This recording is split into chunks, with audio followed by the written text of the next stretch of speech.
Also, in the same breath, you have to ask yourself, at what point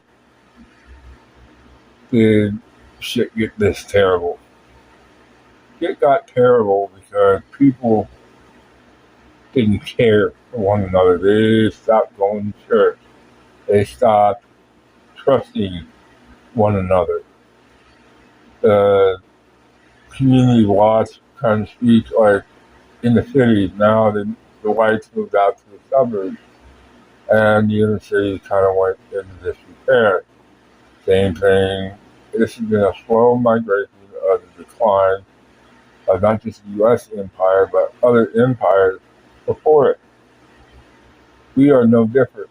And Iran, known as ancient Persia, has a track record. If you go into the biblical history, they have a track record of breaking empires, and they still survive.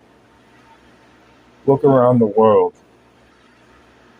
They, in turn, how shall I say this?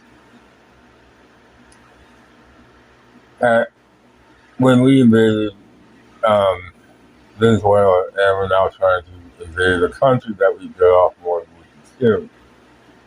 And with the potash and all the other stuff that is coming out of Iran that now has been pretty much choked off, global famine will happen. It's just a matter of time. And so if you're an ancient version, you're sitting pretty well. Because you know that if you cut off the fertilizer and the oil and everything else that comes with it, it's a slow race to the bottom, and they've calculated the numbers. They've known for 47, 48 years. They've known and they've wargamed it. Now, just to give you a conceptualization of what I'm talking about, not just one leader, but they decentralized everything that we could not do in this country. Say, take Iran for the most part and overlay the same thing within the United States. 31 provinces, from what I can tell, over there have everything they need to be self-sufficient. Now, can we pull that off here? If we had the time and investment, maybe, but try to do it in, say, like the Defense Production Act? Nah. It's the same idea for over here where we have each individual state have everything they need to manufacture everything with no interdependence upon the other state. That's basically the idea that I've been trying to get across to people, that they have wargamed this out completely. It's like hide and snake. They have, every time you cut the head off, it tends to grow back somewhere else. They have a very patient people, and they know what they're doing. They know how to make it work. Now, is there things of this that are none of this world that they keep in bunkers around the world? Yes. Things that would make your nightmares look like nothing. But is there a dark side and a light side? I don't know. But this has just been a crap show from this administration. And people who think that this administration is on your side, you're full of it. But the lowly person is going to be your best bet, not the high up executive of this country. The lowly person who is going to be your best bet, because they have intel on things that you and I do not.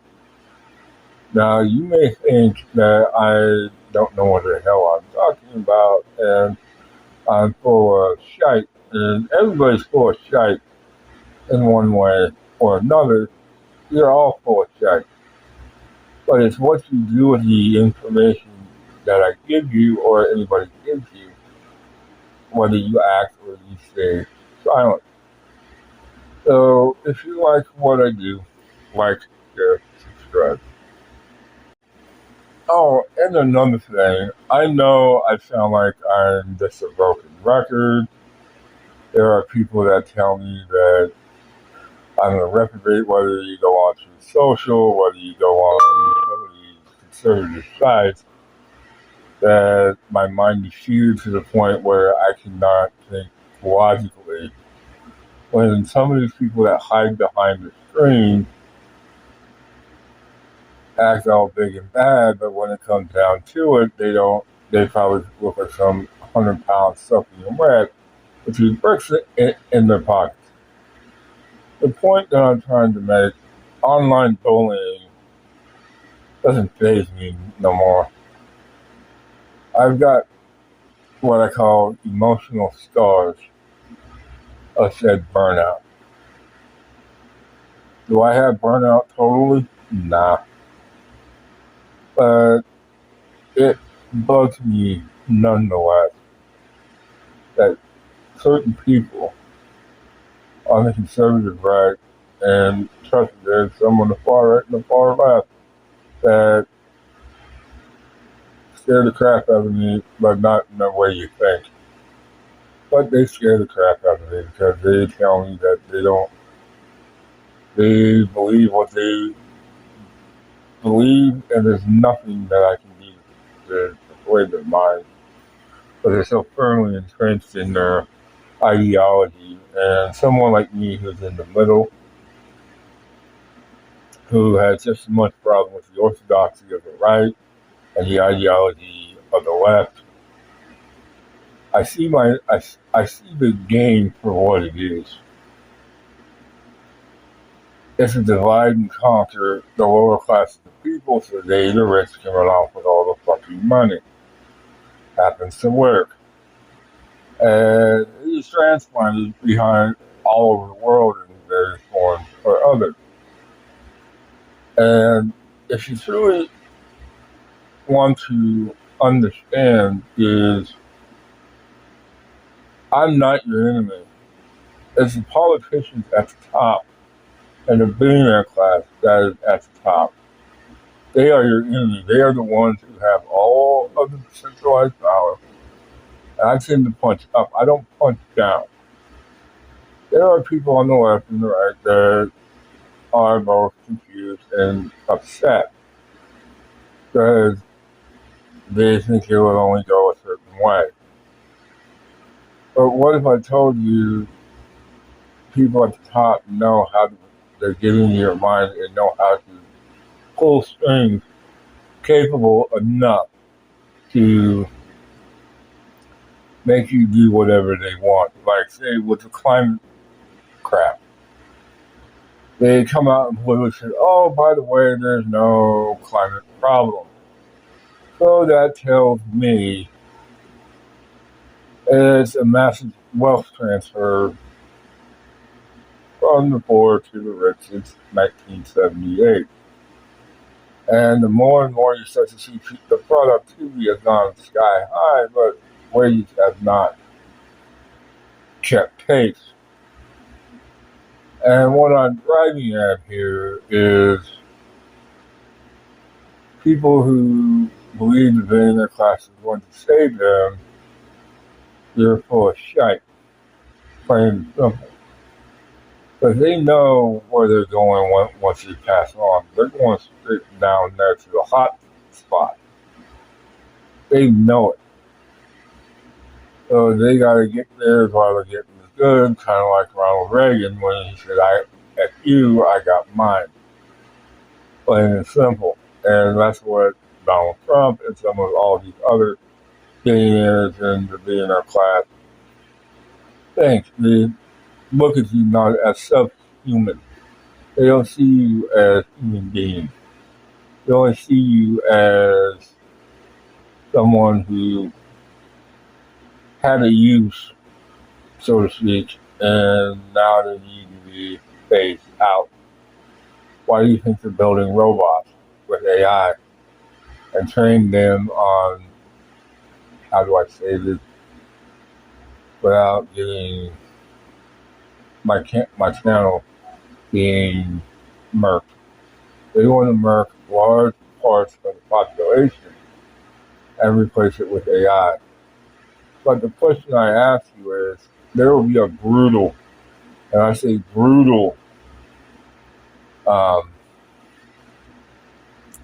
population decline.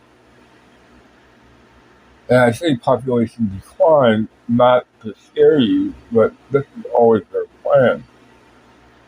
They full of distractions to turn around and go into their bunker, I believe by 2030, and watch while the world, pardon the pun, eats itself alive. So if you like what I do, like, share, subscribe. Hi, everybody. I know I sound like I'm really hell warmed over, and I feel that way. The title of this is A Contemplation of My Thoughts. I know I probably sound controversial sometimes. I come from the Cold War era, where I had an idea where you were pretty much within a breath of being wiped out. But it took men within the chain of command, whether it be on our side or the Soviet side, then the Soviet side to say, I ain't doing this because it doesn't make sense. Those men, by today's standards, would be patriots in their respective countries, in ours and in now Russia. But they decided to have what I call a sense that their systems were lying to them. And the point that I'm trying to make is, how much longer before we start to realize that the decoupling of the rich and the poor happened in 2020? And the Soviets, by themselves, have their own rich and the poor type situation like we do over here. And those in the military are that thin line between the citizenry of both countries and the citizenry in this country. So the power structure in which I am about to envision in my mind is people at the very, very top, which is very rich. They are building their bunkers, etc., and they are slowly exiting society, slowly. And while they're number two in command, or number three, and then it's the millionaires that protect the millionaires, etc., by creating the walls and all that bullshit that somebody like me who makes 12 grand a year can never get into that top upper crust bracket. Because 2020 was a year that the citizenry was decoupled from the elite class. And now we are seeing a rewiring of the economies around the world. And there is a confluence of factors that will continue to happen. It was like, if you've ever watched an opera and a symphony that supported that opera, you start to understand that we are in the same type of situation. Now, how do you survive it? How do you get through to the other side? Now, I've not given up, per se, on people. Now, that's just one person, a person by themselves, but if there's not the clock with 2, 3, or 10, etc., they've performed certain things where they cannot think clearly on their own. So this is where I tell you in retrospect. The world in which I inherited from my parents is a different world in which they grew up in. And I'm saying this as well. If you've ever lived in this world, I don't consider myself a part of this world. I just consider myself as passing through. But I realize when you come into this world, you're in debt and you die in debt. And you're paying the whole way through. My point with all this confabulation and pardon the pun bullshit is I just wanted to laugh at the absurdity of it all. And I realize there are people that are going to jump at me in the comments and say, you're just a crazy person on YouTube, etc. And that's fine. But understand, I have a combobulated mind. And it will always be combobulated until Christ comes back. He is the only one that has healed me, so to speak. So if you like what I do, like, share, subscribe.